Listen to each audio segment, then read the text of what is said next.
making a decision about what to move forward. So we talked about homelessness in Oakland and how basically our mayor and the city council is kind of ignoring stuff, and they're either legislating or not legislating things to ensure that people are not homeless. And out of that kind of grew a conversation we were having just about like culture. And I was talking about the culture of Oakland and how it's always been very inclusive, and people, when I was growing up here, I always felt like people were taken care of. So even if you had a cousin who was on drugs, an uncle, auntie, whatever, or somebody who was out there wilding out, there was still a community for them. And so out of that conversation came, we were talking about kind of some of the things that we're doing to move certain things forward. And so in thinking about culture, one of the things that I'm working on is a project to build a cultural complex.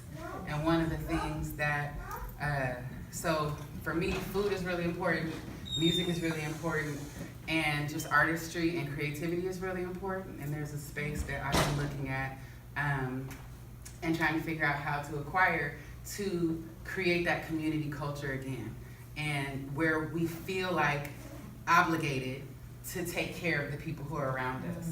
And so the center is a cafe with some healthy food, by local members of the community. There's a bar lounge situation where I'd love to have young people and artists be able to come and to be able to practice and to perfect their craft, because art is not valued here anymore.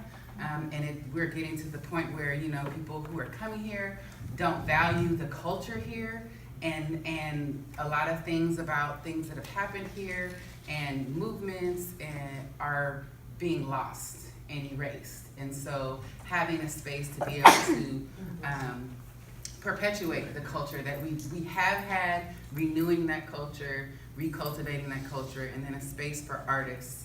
Because as we were saying that usually with gentrification, the first people who are moved out are the artists. We're the ones who go and find the warehouse spaces. We talked about Ghost Ship and how that impacted artists of other communities, because people said, oh, you can't be in this warehouse. Oh, you can't be in the space now because now you're having to find other space. There's nowhere to go. Nothing's affordable.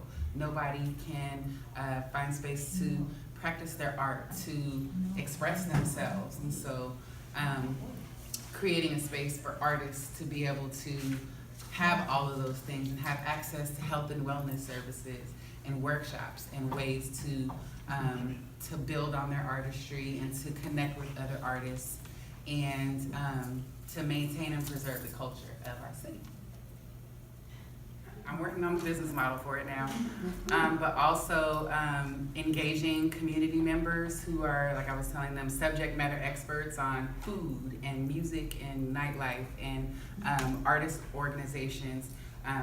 Those are the next steps for me is engaging those people to have them be a part of it, because I really want it to be like fundamentally about Oakland and about the people who are here and who have been here, and maintaining and preserving that space for them to feel like they still have something here. All right.